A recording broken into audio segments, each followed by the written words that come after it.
آج کا یہ جمعۃ المبارک جس میں ہم سب حاضر ہیں، اللہ سے دعا ہے کہ پروردگار عالم ہم سب کے گزشتہ گناہوں کو معاف فرمائے اور ہم سب کو حسن عمل کرنے کی توفیق بخشے۔ ماہ شعبان المعظم کی آج 10 تاریخ ہے اور یہ وہ مبارک مہینہ ہے کہ جس کی نسبت آقا صلی اللہ تعالیٰ علیہ وسلم نے اپنی طرف فرمائی ہے اور فرمایا کہ رجب المرجب یہ اللہ کا مہینہ ہے، شعبان میرا مہینہ ہے اور رمضان میری امت کا مہینہ ہے۔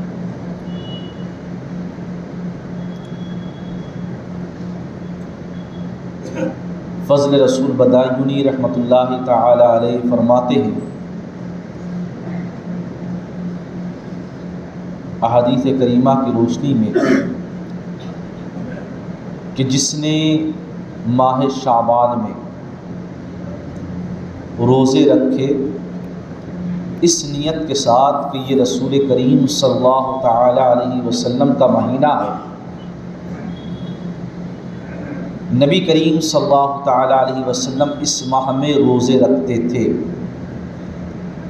اگر اس نیت اور اس ارادے اور اس قصد کے ساتھ ماہ شعبان کی تعظیم اور عظمت کے پیش نظر اگر کوئی مسلمان روزے رکھے تو فرماتے ہیں اللہ تبارک و تعالیٰ کل بروز حشر اسے نبی کریم کی شفاعت نصیب فرمائے گا۔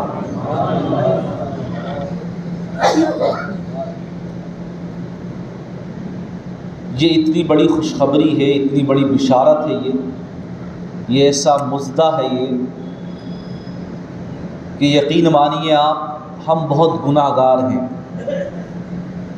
جب ہمارے اعمال کے دفتر کل قیامت میں کھولے جائیں گے تو ہم اس لائق نہیں ہوں گے کہ ہم جنت میں جا سکیں۔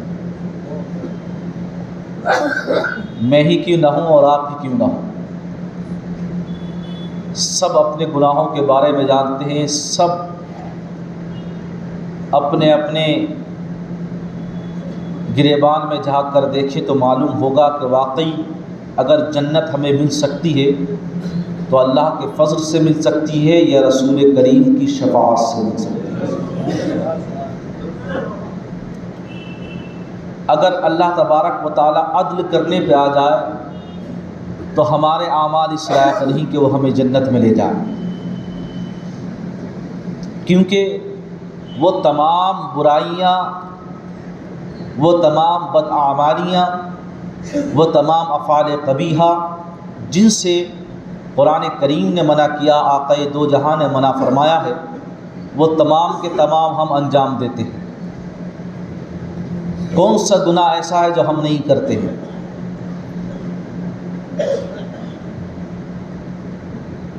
لیکن اللہ کا خاص کرم ہے اس امت پر، نبی کریم صلی اللہ تعالی علیہ وسلم کی دعائیں ہیں اس امت کے ساتھ کہ اللہ تبارک و تعالیٰ نے ہمیں سال میں کچھ ایسی راتیں عطا فرمائی ہیں کہ اگر ہم ان راتوں میں چند منٹ، چند لمحہ جاگ کر اللہ تبارک و تعالیٰ کو راضی کرتے ہوئے اگر اس سے مانگیں تو وہ ضرور ہمارے گناہوں کو معاف کر دیتا۔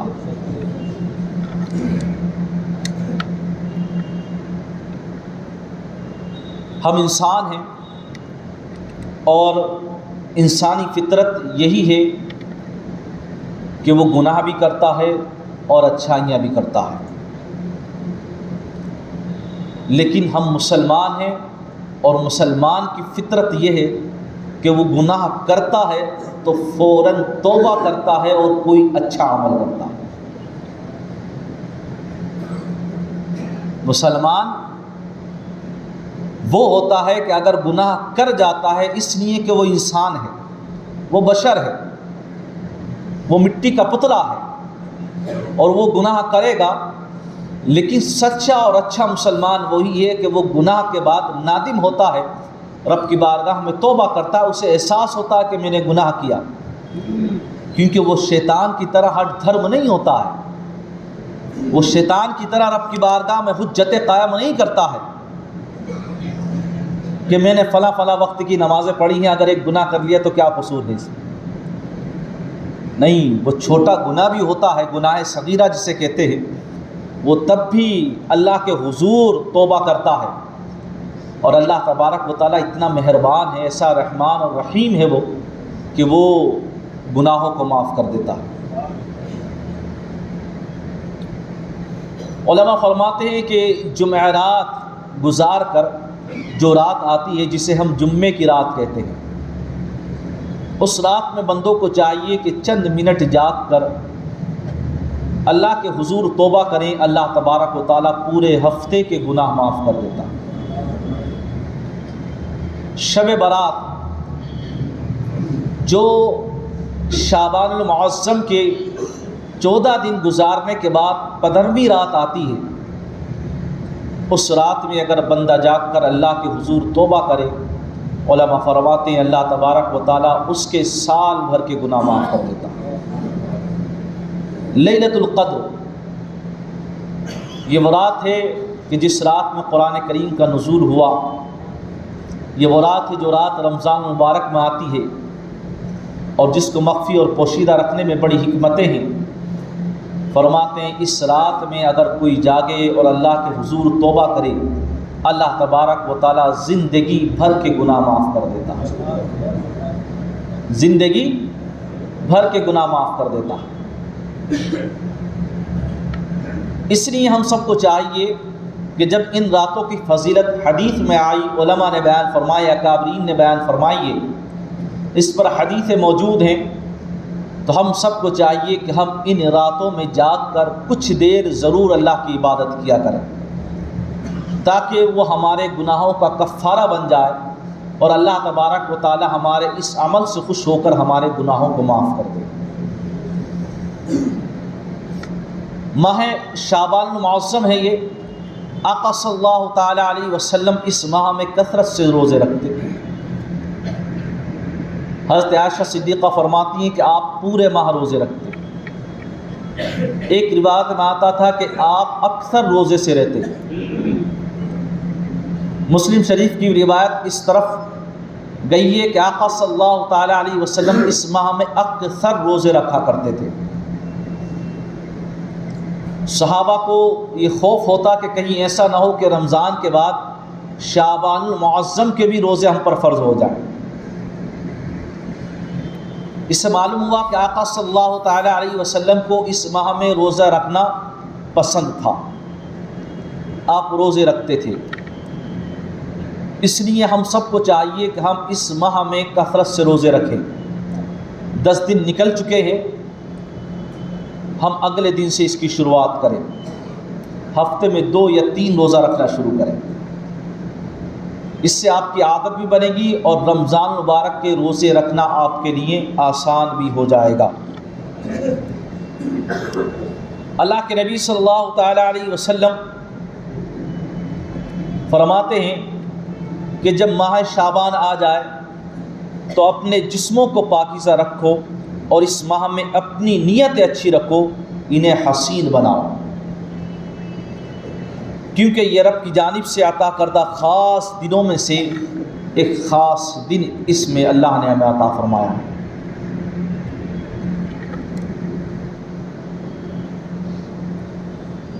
حضرت اسامہ ایک صحابی رسول ہیں اور ینگ صحابی ہیں، بالکل ینگ نوجوان صحابی۔ آپ فرماتے ہیں کہ میں نے نبی کریم صلی اللہ تعالی علیہ وسلم سے فرمایا کہ آپ کو رمضان کے علاوہ سب سے زیادہ شعبان کے ماہ میں کثرت سے روزے رکھتے ہوئے دیکھا ہو۔ نبی کریم صلی اللہ تعالی علیہ وسلم نے فرمایا لوگ رجب اور رمضان کے اس مہینے سے غافل ہوتے ہیں۔ رجب اور رمضان کے بیچ کا مہینہ یہ ہے، اس سے لوگ غافل ہوتے ہیں، حالانکہ یہ ایسا مہینہ ہے کہ اس میں اللہ کے حضور لوگوں کے اعمال لائے جاتے ہیں۔ لہٰذا میں اس بات کو پسند کرتا ہوں کہ جب میرا عمل اللہ کی بارگاہ میں لایا جائے تو میں روزے سے ہوں۔ نسائی نے اس کو روایت کیا۔ باپ سوچیں، یعنی اس ماہ میں لوگوں کے اعمال پیش کیے جاتے ہیں۔ اب ظاہر سی بات ہے جب اللہ کے حضور ملائکہ فرشتے آپ کے اعمال پیش کریں تو آپ اس حالت میں ہوں کہ آپ روزے سے ہوں، یا پھر رات کا وقت ہے تو آپ قیام میں ہوں، اللہ کی عبادت میں لگے ہوں۔ نبی کو یہ بات پسند تھی، اور ظاہر سی بات ہے جو چیز نبی کو پسند ہے وہ امتی کو کیسے پسند نہیں ہو سکتی؟ جو چیز نبی کو پسند ہے وہی امتی کو بھی پسند ہونا چاہیے، تبھی ہماری پوری اتباع کہلائے گی کہ ہم نبی کی اتباع کرتے ہیں۔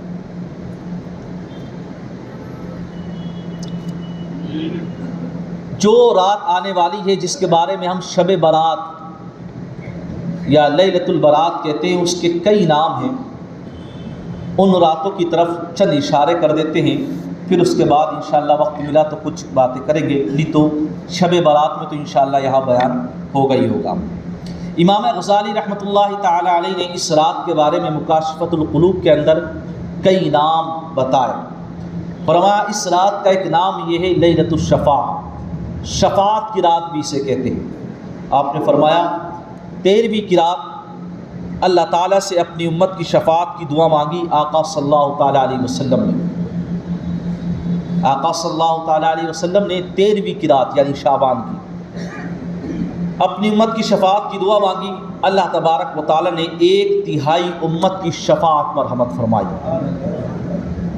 14ویں رات پھر نبی کریم نے دعا مانگی، اللہ تبارک و تعالیٰ نے 2/3 امت کی شفاعت مرحمت فرمائی۔ لیکن جب 14ویں رات آئی، نبی کریم صلی اللہ تعالیٰ علیہ وسلم نے دعا مانگی، اللہ تبارک و تعالیٰ نے پوری امت کی شفاعت منظور فرمائی۔ ایسا نبی جو راتوں کو جاگ کر صرف آپ کی فکر میں لگا رہتا ہو، اور جو راتوں کو جاگ کر صرف اپنے بستر پر یا اپنے کمرے میں تمہارے لیے رب کے حضور دعا نہ کر رہا ہو بلکہ قبرستان جا کر دعا کر رہا ہو، وہ کتنا اونچا نبی ہوگا۔ آپ سوچئے، غور و فکر کیجئے کہ ایک ماں ہوتی ہے جب بچہ سفر پر نکلتا ہے تو اس کی بے چینی کی وجہ سے وہ دعائیں کرتی ہے کہ کہیں اسے کوئی تکلیف نہ پہنچ جائے، سفر میں وہ دور رہتا ہے، اگر وہ گناہ بھی کر جاتا، کوئی جرم کر جاتا ہے، تب بھی ماں اس کے لیے دعائیں کرتی ہے کہ میرا بچہ اس جرم سے بچ جائے، اسے کوئی سزا نہ ہو۔ آقا صلی اللہ تعالیٰ علیہ وسلم کتنی دعائیں ہمارے لیے مانگا کرتے تھے، تو کیا اس کے عوض میں ہم آقا کے لیے دعا مانگیں؟ آپ کیا یاد کرتے ہیں پھر نبی کو؟ ارے اس محبت کا تقاضا یہ ہے کہ نبی جب تم سے اتنی محبت کرتے ہیں، اتنی فکر میں لگے رہتے ہیں، تو اس محبت کا تقاضا یہ ہے کہ پھر اس نبی کی زندگی کے مطابق اپنی زندگی کو بنایا جائے۔ یہ ہے محبت کا تقاضا کہ وہ اللہ تبارک و تعالیٰ کا حبیب ہمارے لیے دعائیں مانگ رہا ہے، وہ بھی قبرستان پہنچ کر۔ تو ہم سب کو چاہیے کہ ہم آقا صلی اللہ تعالیٰ علیہ وسلم کی تعلیمات پر، ان کی سنتوں پر عمل کریں، اپنے چہرے داڑھیوں سے مزین کریں، اپنے اخلاق کو نبی کے اخلاق کی طرح بلند کریں، یعنی ہم نرمی سے پیش آئیں لوگوں کے ساتھ، حسن سلوک کریں، صلہ رحمی کریں، ایک دوسرے کی خطاؤں کو معاف کیا کریں، اپنے دلوں سے بغض، حسد، کینے کو دور کریں، کسی کی غیبت نہ کریں، کسی کی چغلی نہ کریں۔ یہ تمام باتیں ہمیں اپنانا ہوں گی، تبھی ہم اس دعا کو جو نبی نے شب برات میں قبرستان میں جا کر مانگی ہے ہمارے لیے، اللہ سے کہہ رہے ہیں اے اللہ میری تمام امت کو میرے سپرد کر دے اور ان کی شفاعت کا مجھے حق عطا فرما دے۔ آپ نے کیا نبی کریم صلی اللہ تعالیٰ علیہ وسلم سے محبت کا اظہار فرمایا۔ یاد رکھو اس پرفتن دور کے اندر جب فتنے جنم لے رہے ہیں اور ظلم و ستم اپنے عروج پر ہے، آج مسلمانوں کو صرف اس بنیاد پر جلا دیا جاتا ہے یا ان کا مرڈر کر دیا جاتا ہے کہ ان کا نام مسلمان ہے، وہ اسلام کو فالو کرنے والے ہیں، وہ رسول کریم صلی اللہ تعالیٰ علیہ وسلم سے محبت کرنے والے ہیں، ان کو اس بنیاد پر آج ستایا جاتا ہے۔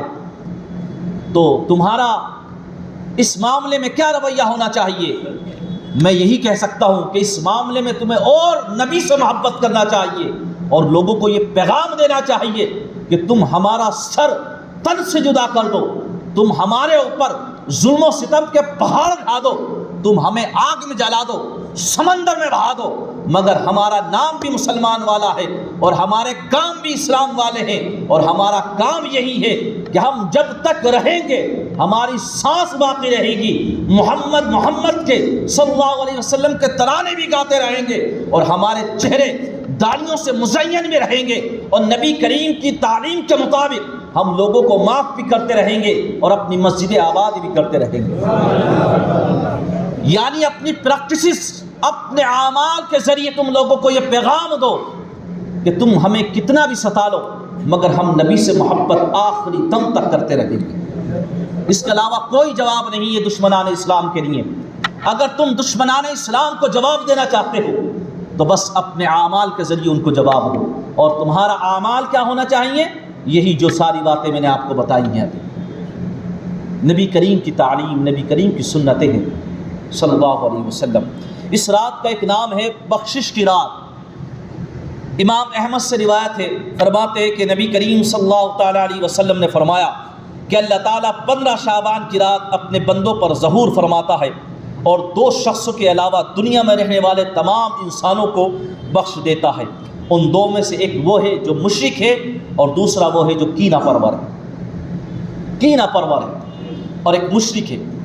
یعنی جو آنے والی رات ہے بدروی شب جسے ہم کہتے ہیں، جسے شب برات کہا گیا، اللہ تبارک و تعالیٰ تمام توبہ کرنے والوں کی توبہ کو قبول کرتا ہے، مگر ایک شرک کرنے والا اگر وہ شرک کو نہ چھوڑے، اس سے رجوع نہ کرے، دامن اسلام میں داخل نہ ہو، اللہ اور اس کے رسول اور اس کی کتابوں پر ایمان نہ لائے، تو وہ بھی بخشا نہیں جائے گا۔ اور دوسرا وہ جو کینہ پرور، کسے کہتے ہیں کینہ پرور؟ اس پر تھوڑی گفتگو کر دیتے 1-2 منٹ کی۔ آج یہ ایسی بیماری ہے، یہ باطنی بیماری ہے، یہ ایک انسان کی جسمانی بیماری ہوتی ہے جو سامنے ظاہر ہوتی ہے، ایکسٹرنل بیماری کہتے ہیں جسے، ایک انٹرنل بیماری ہوتی ہے جو انسان کے اندر پائی جاتی ہے، یا جسے روحانی بیماری کہا جا سکتا ہے۔ یہ ان بیماریوں میں سے ایک بیماری ہے، جیسے حسد ہے، جیسے بغض ہے، جیسے کینہ ہے۔ کینہ یہ ایسی بیماری ہے کہ انسان دوسرے سے کینہ رکھتا ہے، اس سے بغض اور عداوت رکھتا ہے، اس سے بلا وجہ نفرت کرتا ہے۔ اچھا اس کی وجہ کیا ہوتی ہیں؟ اگر اس کی وجہ پر نظر ڈالی جائے تو بس اس کی وجہ ہوتی ہے کہ اللہ نعمتوں سے کسی کو نوازتا ہے تو دوسرا سوچتا ہے کہ اسے کیوں نوازا جا رہا ہے، یا اسے نوازا ہے اللہ نے نعمتوں سے تو اس کے اندر غرور اور تکبر پیدا ہو جاتا ہے، اس کے اندر دوسروں کے لیے حسد اور کینہ پیدا ہو جاتا ہے۔ اس کو دور کرو اپنے اندر سے۔ آج ہم نے دیکھا لوگ جب ایک دوسرے کے برابر میں کھڑے ہوتے ہیں تو ایک دوسرے کے لیے ایسی نگاہیں پھیرتے ہیں کہ میرے برابر میں یہ کیسے کھڑا ہو گیا، یہ آدمی تو اس لائق نہیں کہ میرے برابر میں کھڑا ہو جائے۔ یہ نفرت کی مثال ہے، یہ بدنیتی کی مثال ہے، یہ کینہ کی مثال ہے۔ کینہ دل کے اندر نہیں رکھنا چاہیے۔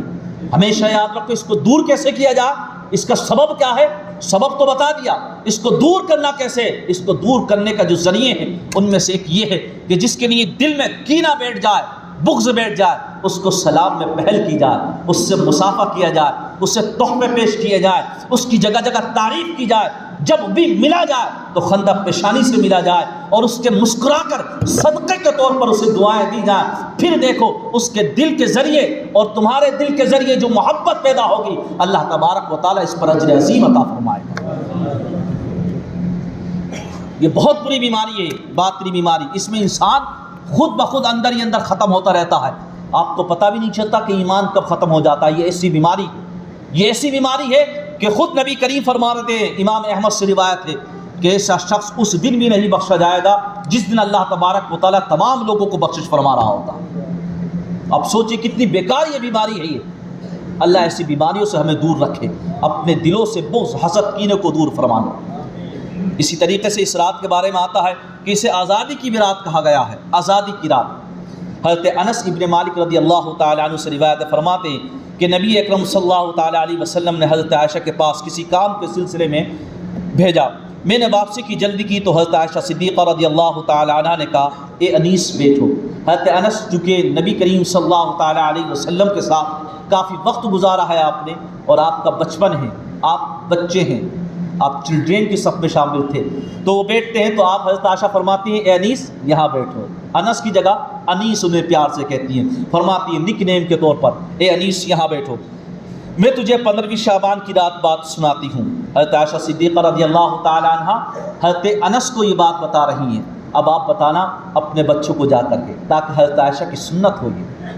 تم کبھی اس انداز میں اپنی گفتگو کیا کرو اپنے بچوں کے ساتھ کہ بیٹا یہاں بیٹھو، آج میں تمہیں کچھ نصیحتیں کرتے ہوں، آج میں تمہیں کچھ باتیں بتاتا ہوں، آج میں تمہیں یہ باتیں بتاتا ہوں۔ کبھی ہم اس کو طریقے کو نہیں اپناتے ہیں، اپنے بچوں کے ساتھ بیٹھ کر ہم ڈسکس بزنس کو کرتے ہیں، اپنے بچوں کے ساتھ بیٹھ کر ہم دنیاوی باتیں کرتے ہیں، لیکن کبھی اس طریقے کی باتیں کیا کرو، جب موڈ میں آیا کرو، جب کوئی بات یاد آ جایا کرے تو بیٹا یہاں آؤ، پوری گھر کو بلاؤ، پھر کہو کہ دیکھو بیٹا میں نے امام صاحب سے، میں نے فلاں عالم صاحب کی زبانی یا میں نے زندگی میں تجربے دیکھے ہیں، مجھے مشاہدے ہیں، تو میں چاہتا ہوں کہ تم اس بات پر عمل کرو، تم نبی کی سنتوں کو اپناتے ہوئے چلو۔ دیکھو حضرت عائشہ صدیقہ رضی اللہ تعالیٰ عنہ انس سے فرماتی اے انیس بیٹھو، کتنا پیارا جملہ ہے، آپ جملے کی لذت کو محسوس کیجئے۔ فرماتی اے انیس بیٹھو، میں تمہیں 15ویں شعبان کی رات کے بارے میں ایک بات سناتی ہوں۔ اب وہ بات کیا؟ فرماتی ایک مرتبہ یہ رات میری باری کی رات تھی، یعنی آقا صلی اللہ تعالیٰ علیہ وسلم کو میرے حجرے میں، میرے کمرے میں آرام فرمانا تھا، حضور آئے اور میرے ساتھ لحاف میں لیٹ گئے۔ رات کو بیدار ہوئی تو میں نے آپ کو نہیں پایا، میں نے خیال کیا کہ شاید کسی لونڈی یعنی قبطیہ کے پاس چلی گئے ہوں گے، مگر میں نے آپ کو جنت البقیع میں پایا اور وہاں آپ گناہ گاروں کی بخشش کی دعا مانگ رہے۔ جنت البقیع وہ قبرستان جس میں کئی سو ہزار صحابہ دفن ہیں، آپ فرماتی ہیں میں نے آقا صلی اللہ تعالیٰ علیہ وسلم کو وہاں پایا جب تلاش کیا، اور آقا صلی اللہ تعالیٰ علیہ وسلم کیا کر رہے تھے؟ بخشش کی دعا مانگ رہے تھے۔ وہ دعائیہ کلمات بھی حضرت عائشہ نے حضرت انس کو بتایا، فرمایا وہ کہہ رہے تھے اے اللہ میں تیری رضا کے ساتھ تیری ناراضگی سے پناہ مانگتا ہوں۔ آقا صلی اللہ تعالیٰ علیہ وسلم کہہ رہے تھے تیرے عفو کے طفیل، تیرے عذاب سے اور تیرے طفیل تیری گرفت سے پناہ مانگتا ہوں۔ پھر آپ نے سر اٹھایا اور مجھ سے ہم کلام ہوتے ہوئے فرمایا کیا تم نہیں جانتی کہ 15 شعبان کی رات ہے؟ اس رات میں اللہ تعالیٰ بنو کلب کی بکریوں کے بالوں کے برابر لوگوں کو آزاد نار سے بری کر دیتا۔ بنو کلب کی بکریوں کے بالوں کے برابر۔ اب سوچئے آقا صلی اللہ تعالیٰ علیہ وسلم ہمارے لیے رو رہے ہیں رب کے حضور اور دعائیں مانگ رہے ہیں، اور آج ہم ہیں آقا صلی اللہ تعالیٰ علیہ وسلم کی تعلیم کو، ان کی سنتوں کو ہم نے پس پشت ڈال دیا۔